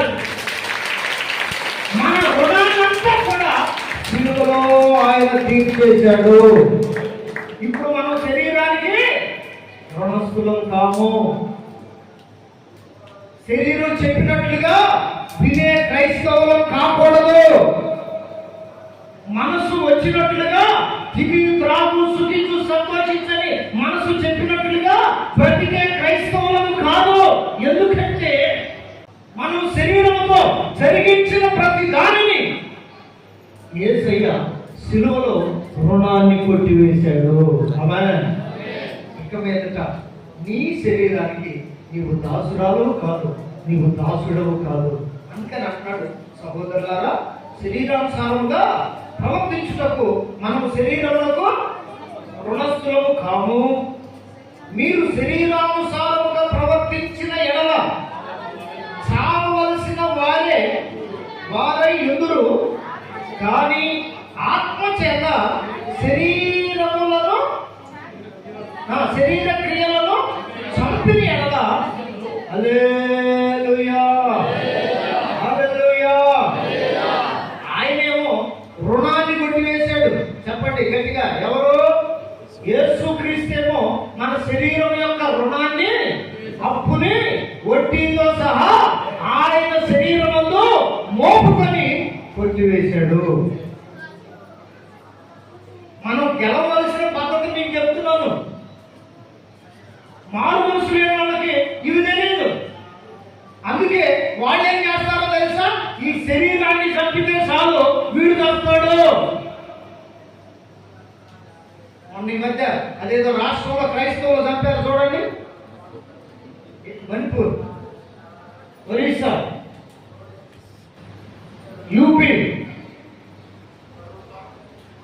వీళ్ళందరూ ఆలోచన ఏంటంటే శరీరాన్ని చంపితే చాలు క్రైస్తవులు తగ్గిపోతారు. ప్రయాస అంతా అదే. ఇప్పుడు కూడా దేవుని స్తోత్రం కలుగును గాక. రేపు కనుక గెలిస్తే అది ఆంధ్రప్రదేశ్ వచ్చిన పెద్ద ఆశ్చర్యపోనక్కర్లేదు. స్తోత్రం కలుగును గాక. చెప్పండి గట్టిగా హల్లెలూయా. వాళ్ళ గురంతా కూడా శరీరం మీద. వాళ్ళు గాయపరుస్తున్న శరీరాన్నే కదా. అందుకే మనం ఎప్పటికప్పుడు చావటానికైనా సిద్ధముగా ఉండాలి. క్రీస్తు కొరకు చావటానికైనా సిద్ధముగా ఉందుముగాక. చెప్పండి ఆమేన్. నేనైతే సిద్ధపడ్డా. ఎక్కడికి వెళ్ళినా ఎవరికి భయపడకుండా ప్రకటిస్తున్నా. ఒకవేళ ప్రకటించేటప్పుడు ఎవరైనా వచ్చి చంపినా నేను సిద్ధపడే వెళ్తున్నా. కడవరి దినాలు అందరినైనా అగ్నిలో నుండి లాగినట్లుగా లాగవలసిన సమయం. ఆమేన్. చూద్దాం గట్టిగా ఆమేన్. ప్రియమైన దేవుని సంగమా, మరి మీరు చేతులు ముడుచుకుని కూర్చుంటే ఎట్లాగు? మోకాలు వేయకుండా ఏదో కాలక్షేపం భక్తి చేస్తే ఎట్లాగు? ఆయన మన రుణాన్ని శరీరంలో కొట్టివేస్తే ఆయన వెళ్ళి ఆత్మను పంపాడంట. స్తోత్రం కలుగును గాక. చెప్పండి గట్టిగా హల్లెలూయా. యేసయ్య చెబుతాడు కదా యోహాను సువార్తలో, నేను వెళ్ళటం వల్ల మీకు ప్రయోజనం ఏమిటంటే నా నామములో పంపబోవు పరిశుద్ధాత్మ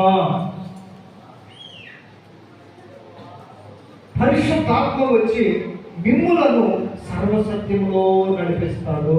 ఆమేన్ చెబుదాం, ఆమేన్. సర్వసత్యములో నడిపిస్తాడు. ఇక్కడ అంటున్నాడు ఎట్లా మిమ్మల్ని నడిపించేదంటే ఈ 13వ వాక్యంలో అంటాడు కదా, ఇప్పుడు చదువు. మీ శరీరానుసారంలో ప్రవర్తించిన ఎడల సావవలసిన వారై ఇందులు గాని ఆత్మ చేత శరీర క్రియలను చంపిన ఎడల హల్లెలూయా. ఎందుకు పరిశుద్ధ చేతులు ఎంతట్లా చాలా మంది ముడుచుకొని కూర్చున్నారు? చెప్పండి గట్టిగా, అందరి చేతులు ఎత్తి హల్లెలూయా హల్లెలూయా. ఆత్మను పొందండి అని రోషం మీకు ఎందుకంటే ఊరిపోసేది శరీర క్రియలో చంపడానికి.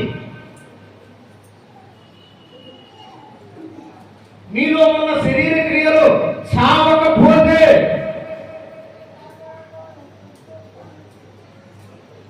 ప్రియమైనటువంటి దేవుని బిడ్డలారా, అపవాది కూడా మన మీద తిరగబడతాడంట. ఏం జరగకపోతే అడగొస్తారే శుద్ధముద్రలాగా, ఏమి జరగకపోతే, ఏమి చావకపోతే, ఏం చావకపోతే, సినిమాలు చూడటం చావకపోతే. ఆ రోడ్లో పోతున్నాం మనం ఒక రోజు, బ్రహ్మాండం ఓంగి అడుగు పెట్టి మరీ పెట్టింది మా అక్క. ఒక అక్క కూర్చుంది ఇక్కడ, చూస్తాను ఇక్కడ ఉన్నాయి. దేవుడి స్తోత్రం కలుగుతుంది అక్క. అడవుడికి తెల్లబెట్ల అడవుడికి బయటకు వచ్చింది. ఈరోజు ఇల్లు దాట పక్కింటికి 2-3 ఇంటికి వెళ్ళా. ఎప్పుడైతే ఆమె ఇల్లు దాట అక్కడ పోయాలో చక్కగా పోయింది. టీవీ కూడా అక్కడ స్విచ్ ఆఫ్ అయింది. మళ్ళీ ఇంటికి వచ్చే లోపు అబ్బా ఎంత పరిశుద్ధమైన కొంపలా ఉందో అమ్మలారా, ఎంత పరిశుద్ధమైన కొంపో. నేను చెప్పాను, ప్రతిరోజు 8 నుంచి 9 దాకా మందిరంలో ప్రార్థన జరుగుతుంది. మీరు కూడా 8 నుంచి 9 వరకు ప్రార్థనలో గడపండి. 1 గంట. ఆ టైంలో మీ ఇంట్లో సీరియల్ మోత రావట్లేదా? హల్లెలూయా హల్లెలూయా. సీరియల్ మోత, సినిమాల మోత కాకుండా, దేవుడి పాటల మోత కాకుండా ప్రార్థన మోత వచ్చును గాక. చెప్పండి గట్టిగా ఆమేన్. నేనేదో ఎర్రికెక్కలేస్తున్నాను అనుకో మాకండి తల్లులారా. ప్రభు రాకడలో ఎంత పడాలంటే మన బ్రతుకులు మారాలి. ఆత్మ ద్వారా శరీర కార్యాలను చంపాలి. స్తోత్రం కలుగును గాక. అప్పుడే నీవు జీవిస్తావు, అప్పుడే నువ్వు బ్రతుకుతావు.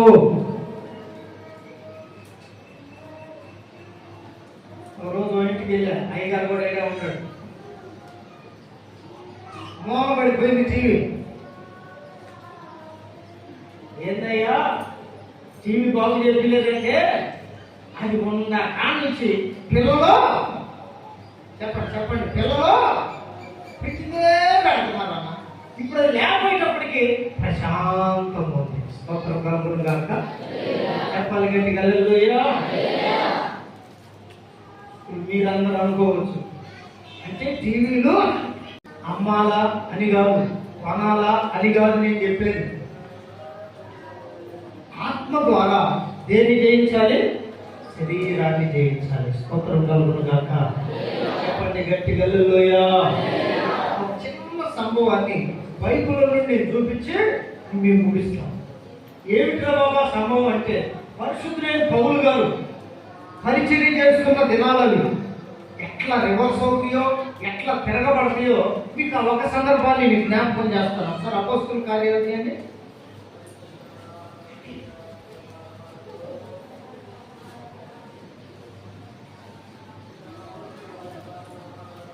19వ అధ్యాయం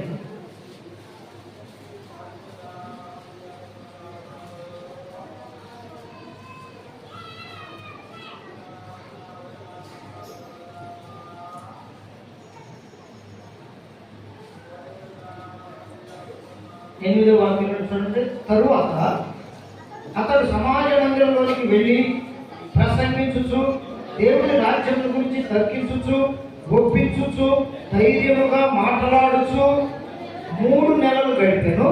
అయితే కొందరు కఠినపరచబడిన వారై ఒప్పుకొనక,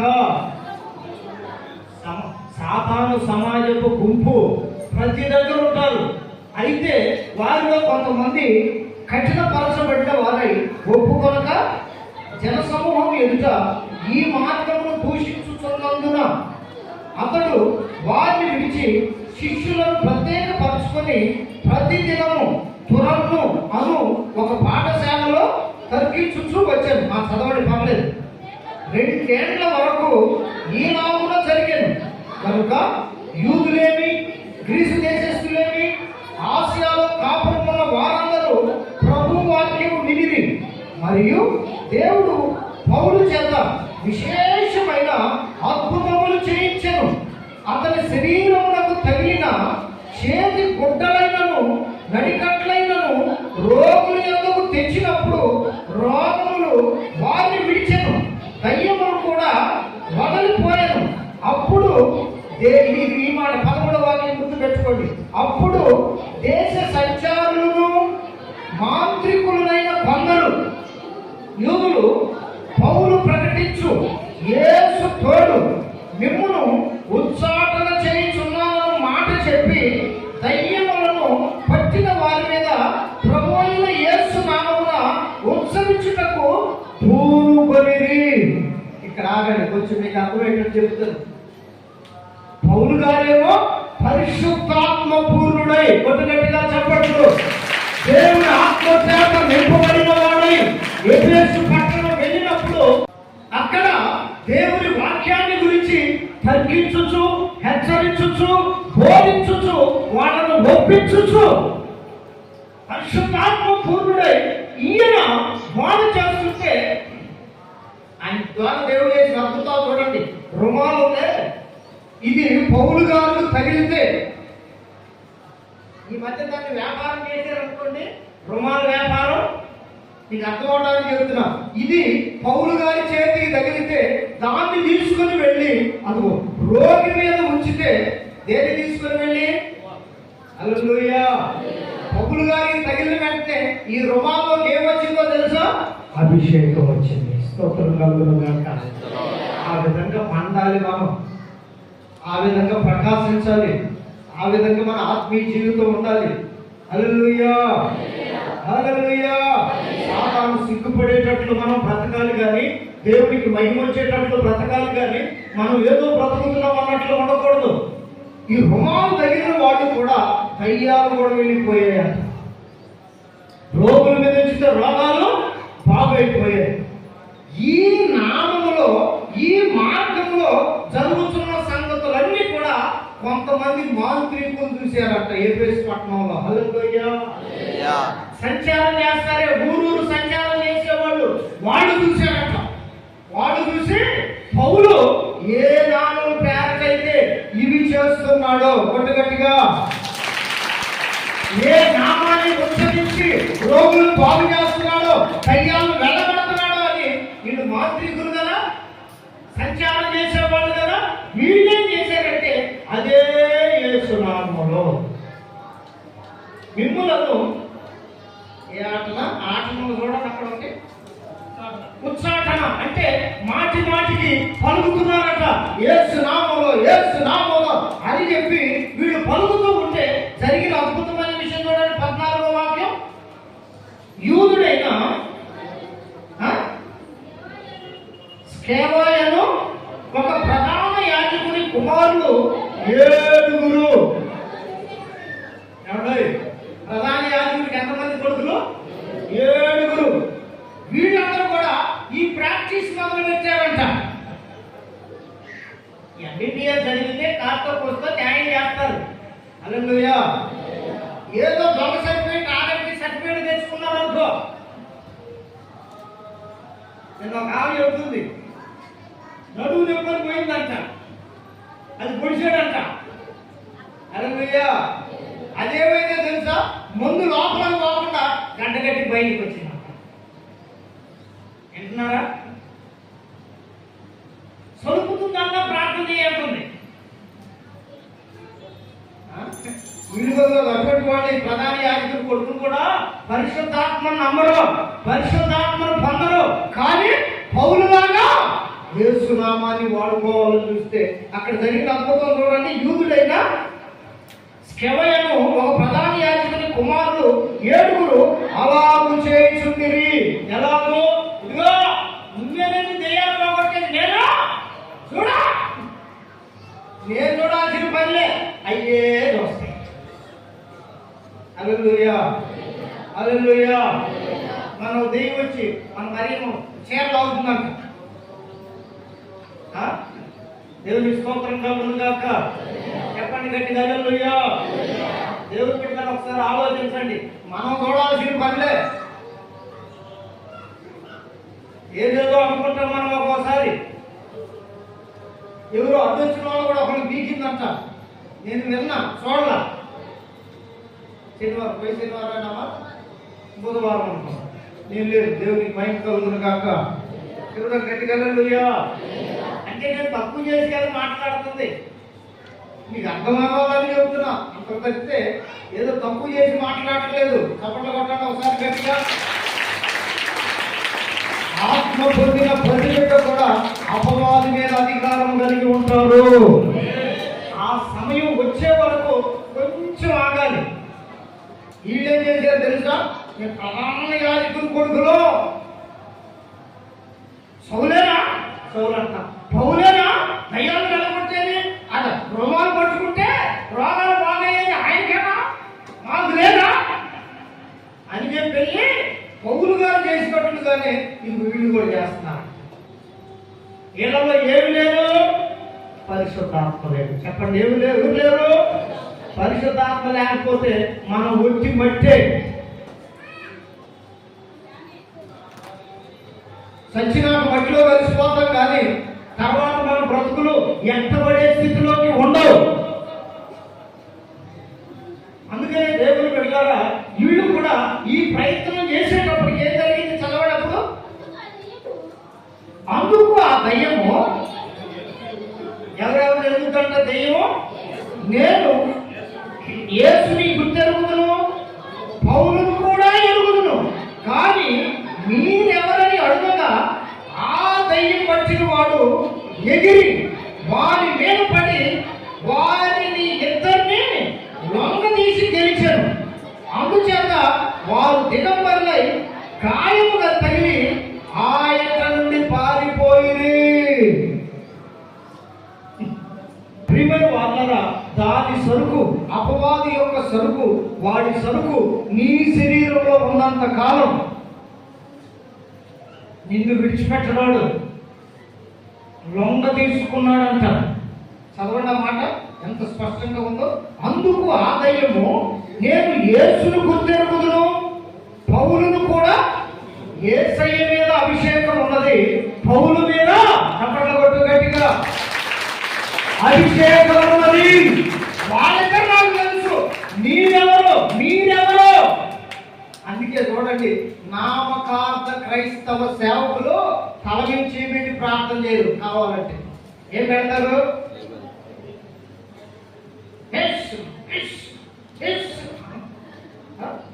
ఏనామో చేయబెట్టడానికి గాడ అంటే వీళ్ళకి అధికారం ఉండదు. వీళ్ళ డౌట్ ఏదో తెలుసా? ఆ రోగం వాళ్ళలో నుంచి పోయి వస్తుంది. నిజమే, ఆత్మ లేకపోతే పిరికి ఆత్మ ఉంటది. కొట్టగట్టిగా చప్పట్లు. యేసుని నేను గుర్తెరుగుదును, పౌలును కూడా ఎరుగుదును, మీరెవరని అడుగగా అనుకోలేదు బాబు. ఆ దయ్యం పట్టిన వాడు ఎగిరి వారి మీద పడి ఇద్దరిని లొంగ తీసుకున్నాడు. అట్లా చేతి 2 చేతులు దొరికినట్టుండాలి. ఇద్దరిని లొంగ తీసి గెలిచాను.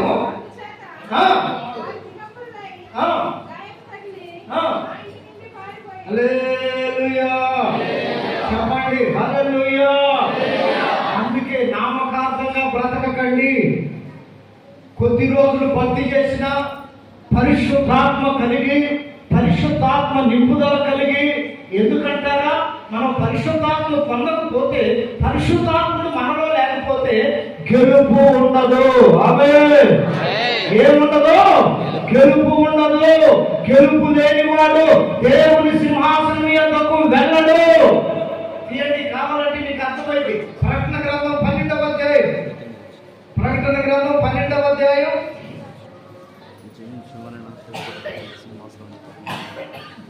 7వ వాక్యంలో చూడండి.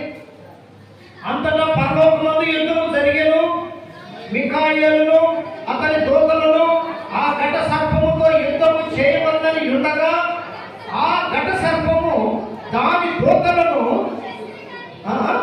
యుద్ధము చేసిరి కానీ గెలవలేకపోయిరి. కనుక పరలోకమందు వారికి స్థలము లేకపోయెను. ఆమేన్ చెప్పు గట్టిగా. నీవు కూడా శరీరాన్ని గెలవలేకపోతే పరలోకములో మనకు కూడా స్థానము ఉండదు. అంతకుముందే చెప్తాడు ఈ వివరణ. కనదయ్యున్న ఆ స్త్రీ కనగానే ఇక్కడ ఒక పరలోకములో కనబడిన సూచన 12 మొదటి నుండి చూస్తే, ఒక స్త్రీ 12 నక్షత్రములు గల కిరీటాన్ని పెట్టి చంద్రుడి మీద నిలిచి సూర్యుడిని ధరించి ఎదురు చూస్తూ ఉండగా, ఆ స్త్రీ కనటానికి సిద్ధపడితేనట ఘట సర్పం వచ్చి అక్కడ ఉందంట. ఎప్పుడు కంటలా మింగేద్దాం. మన జీవితాన్ని కూడా, మన యొక్క పరిశుద్ధతను కూడా మింగటానికి ఘట సర్పమైన అపవాది అట్లాగనే చూస్తున్నాడు. ఆమేన్. ఏమి చెబితే నువ్వు ఆదివారం మందిరానికి రాకుండా ఉంటావో అదే చెబుతాడు. ఎవరి ద్వారా ఏ కబురు పంపిస్తే నువ్వు ఆదివారం ప్రార్థన ఎగ్గొడతావో అదే కబురు ఇంటికి వస్తుంది. అంటారు కదా, వీళ్ళు మనం చాలా దగ్గర వాళ్ళు అన్న. అంతకంటే దగ్గరోడు మనం ప్రభు అయిన యేసుక్రీస్తు. గట్టిగా నీ దగ్గరైన వాళ్ళు ఎవరు కూడా నీ రుణాన్ని కొట్టివేయలేదు, పాప రుణాన్ని కొట్టివేయలేదు, ఎవరు నీ కొరకు ప్రాణం పెట్టలేదు. అంతకంటే దగ్గరైనడు ప్రభు అయిన యేసుక్రీస్తు. ఆయన సన్నిధిలో గడపడానికి ఇష్టపడాలి, ఆయన కొరకు బ్రతకడానికి ఇష్టపడాలి. అట్లాగనే కూర్చుందట ఆ స్త్రీ కనగానే. చూడండి ఆ మాటని, 5వ వాక్యమా. సమస్త జనమును ఎరుపుదనముతో ఏలనయ్యున్న ఒక మగ శిశువు ఆమె కనగా, ఆమె శిశువు దేవుని యొద్దకును ఆయన సింహాసనం యొద్దకును కొనిపోబడెను. ఆ స్త్రీ అరణ్యములకు పారిపోయారు. అచ్చట వారు 1260 దినములు ఆమె పోషించవల్లని దేవుడు ఆమె ఒక స్థలం సిద్ధపరచెను. ఈ స్త్రీ ఎవరంటే యూదులు. మగ శిశువు ఎవరంటే యేసు రక్తంలో కడగబడిన మనము. ఆమేన్. చెప్పండి గట్టిగా హల్లెలూయా. యోధా వంశంలో నుండి వచ్చిన యేసయ్య మన జయాన్ని కోరుకొని మనలను మగ శిశువుగా చేశాడు. ఎక్కడికి వెళ్ళాడు మగ శిశువు అంటే? దేవుని యొద్దకును ఆయన సింహాసనం. ఎప్పుడైతే వెళ్ళాడో ఘట సర్పం లేచాడంట. ఇంకా అక్కడ కూడా ఉండనివ్వకుండా ఉండటానికి చేయటానికి వీడు ఎంతకాలం జయించకుండా ఉంటాడు అంటే జయించాడు. ఆత్మ ద్వారా శరీర కార్యాలను జయించాడు. ఇప్పుడు దేవుడి సింహాసనం ఎందుకు వెళ్ళాడు? అక్కడ కూడా ఉండకుండా చేయాలని యుద్ధం ప్రారంభిస్తే, ప్రకటిస్తే మిఖాయేలు పంపించాడు అంత దేవుడు. స్తోత్రం కలుగును గాక. చెప్పండి గట్టిగా హల్లెలూయా.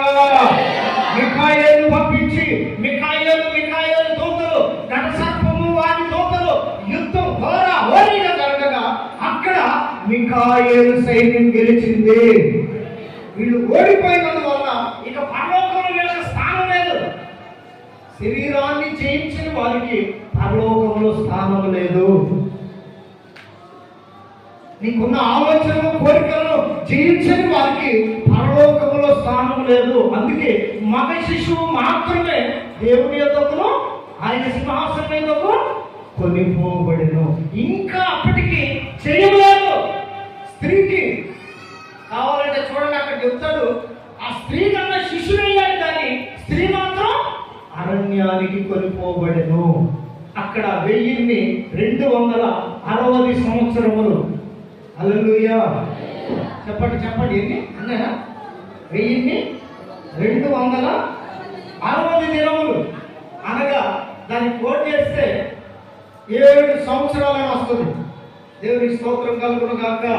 7 సంవత్సరాలు ఈ స్త్రీ పరిపూర్ణం చెందడానికి, బ్రతుకుని మార్చుకోవడానికి, యూదులైన వారికి దేవుడు మరలా ఒక అవకాశాన్ని ఇస్తున్నాడు అనే దానికి సూచన అయి ఉన్నది. భూమి మీద అయితే జయించగలుగుతున్నారు కానీ యూదులో పరలోకములో వారికి స్థానం లేదు. ఈ 7 సంవత్సరాల్లోనే యూదులు అనేకులు దేవుని వైపు తిరిగే సమయము. ఆమేన్. వారిని లెక్కించగా 1,40,000 అని చెప్తాడు. 1,44,000 మంది ఈ స్త్రీకి గుర్తుగా ఉన్నారు పరిశుద్ధ గ్రంథంలో. కనుక ఈ విషయాలన్నీ దేవుడు మనకెందుకు బోధిస్తున్నాడంటే 5 సంవత్సరాలు ఉండేవాడు పోరాడినట్లుగా కూడా విశ్వాసమైన మనం, దేవుడు రక్తము చేత కడగబడిన మనం, ఏమంటే ఆయన శరీరం మందు పాలు పంపులు పొందుతున్న మనం, ఆయన రక్తమును పానం చేస్తున్న మనం పోరాడకపోతే నీకు జయం రాదని తెలిసే యేసయ్య ఏం చేశాడంటే ఆయన వెళ్ళి ఆత్మను పంపాడు. స్తోత్రం కలుగును గాక. ఎందుకయ్యా ఆత్మను పొందాలంటే ఆత్మ వలన శరీర కార్యాలు చేయించటానికి. ఈ రకంగా మనం జయిస్తే 5,000 కాదు, ఆమేన్, యుగ యుగాలు దేవునితో ఉండబోతూ ఉన్నాం. రాత్రి లేని రాజ్యంలో ఉండబోతూ ఉన్నాం. బంగారు వీధులు కలిగిన పట్టణంలో తిరగబోతూ ఉన్నాం. నాట్యం ఆడబోతూ ఉన్నాం. 12 విధములైన రత్నముల చేత గోడలు కడితే దేవుడే దీపకాంత ఉంటే ఆ దీపం యొక్క వెలుగు ఆ రత్నం మీద పడితే ఆ రత్నముల వెలుగు ద్వారా అంత ప్రకాశించబోతూ ఉంది. ఇది మన నిరీక్షణ. ఇది మన గెలుపుకు కలిగే బహుమానం. గట్టిగా చప్పట్లు.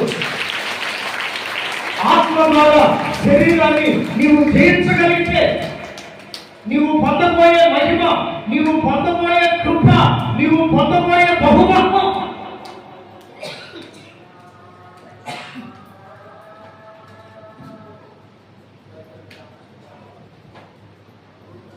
మొదట పరలోకం, ఆ తరువాత జయించిన వారికి ఆయన అనుగ్రహించే జీవ కిరీటము, నీతి కిరీటము, మహిమా కిరీటము దేవుడు మీ తలల మీద ఉంచునుగాక.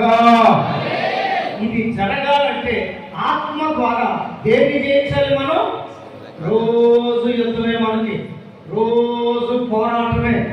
అట్లా పోరాడితేనే ఈ శరీరం మీద పరిశుద్ధాత్మ దేవుని వల్ల మనం జయం పొందుతాము.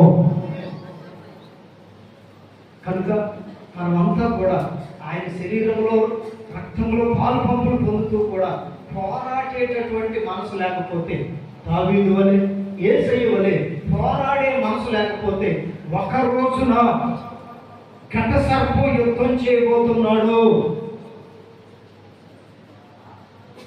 వాడు మహా క్రూరుడు, మంచి చెడు తెలియవు. అటువంటి దుర్మార్గుడు నీ మీద యుద్ధం చేయక మునిపే మనమే మన శరీరం మీద పరిశుద్ధాత్మ ద్వారా యుద్ధాన్ని ప్రకటించుదుముగాక. అట్టి అభిషేకంతో నింపబడుదుముగాక. అందరం నిలువు మోకాళ్ళ మీద పడతాం. చిన్న ప్రార్థన చేద్దాం.